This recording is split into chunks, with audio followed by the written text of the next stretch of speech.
नमस्कार दोस्तों, आप सभी का बहुत बहुत स्वागत है यूट्यूब की सनादर एपिसोड में। आज मैं आपको बताने वाला हूँ ऐसे मरीजों के बारे में जो अक्सर जो है हम किसी भी डॉक्टर से ट्रीटमेंट लेते रहते हैं। मोस्टली ऐसे पेशेंट जो मुझसे ट्रीटमेंट लेते हैं, ठीक है।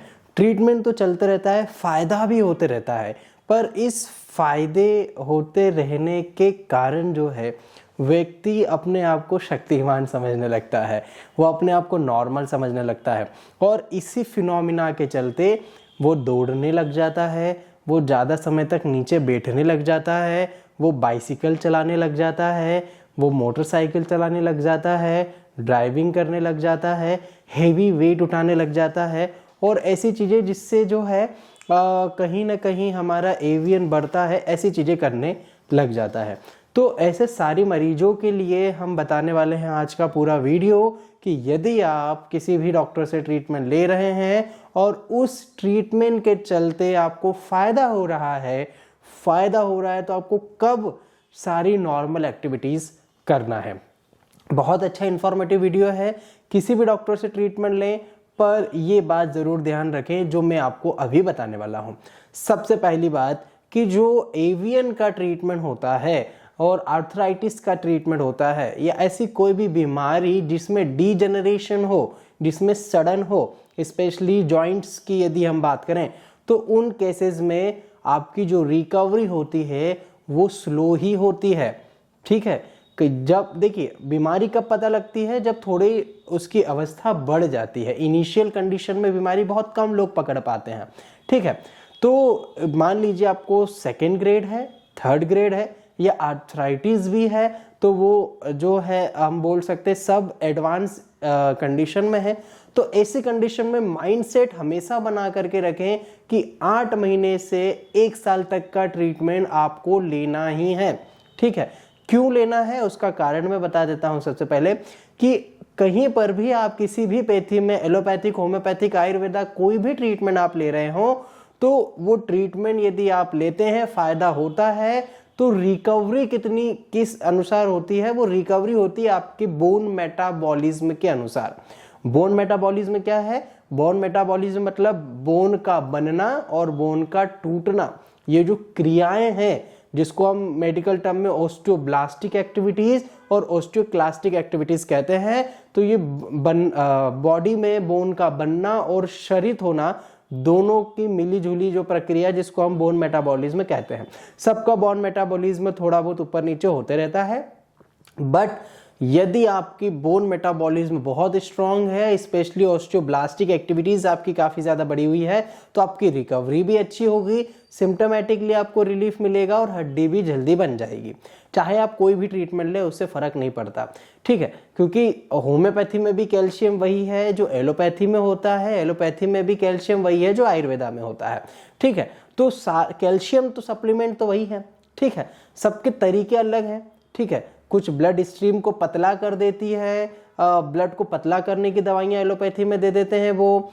कुछ आयुर्वेदा में अलग चीजें होती है, वात पित्त कफ से रिलेटेड, और होम्योपैथी में सोरा साइकोसिस, सिफिलिस और कॉन्स्टिट्यूशनल ट्रीटमेंट, इंडिविजुअलाइजेशन के बेस पर ट्रीटमेंट होता है। तरीके सबके अलग हैं, पर जो मोटिव है वो सबका एक ही है।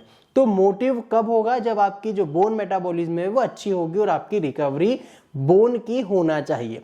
यहां पर बात आती है कि सर हम ट्रीटमेंट ले रहे हैं, हमें बहुत अच्छा लग रहा है, दर्द भी बहुत कम हो गया है, ठीक है, और काफी अच्छी नॉर्मल एक्टिविटीज हम करने लग गए हैं।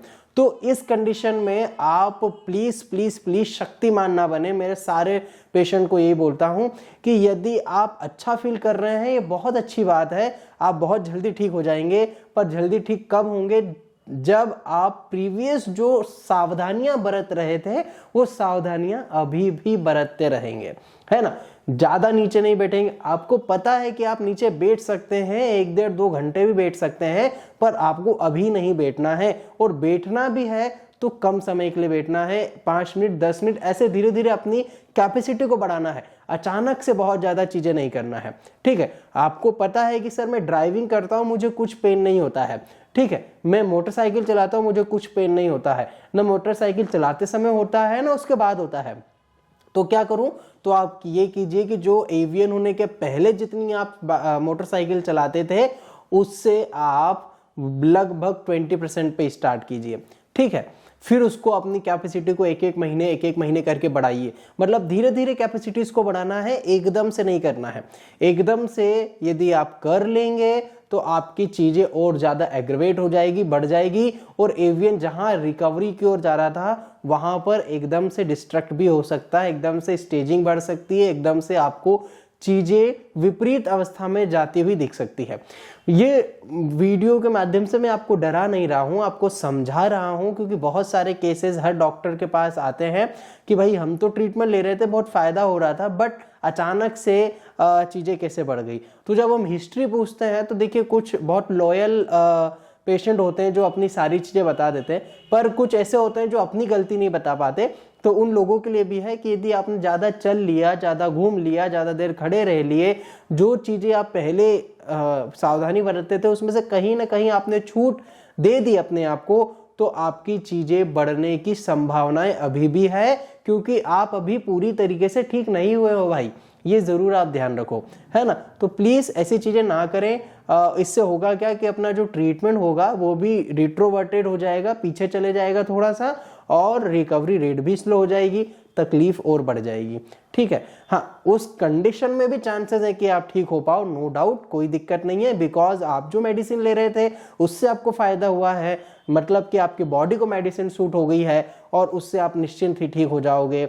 चाहे वो मेडिसिन कोई सी भी हो, वो डिपेंड नहीं करता। डिपेंड ये करता है डॉक्टर की स्किल, डॉक्टर का एक्सपीरियंस, और डॉक्टर का रिसर्च उस बीमारी पर कितनी है, ठीक है। तो आई होप आपको समझ में आया होगा। यदि कुछ दिक्कत हो समझने में, हो सकता है समझाने में मुझसे जो है और सरल तरीके से मैं नहीं समझा पाया हूं, तो यदि कोई भी दिक्कत होती है कमेंट जरूर करें मुझसे, और इंस्टाग्राम फेसबुक पर जरूर फॉलो करें, ताकि वहां पर भी आप मुझसे कम्युनिकेट कर पाएं फ्री ऑफ कॉस्ट।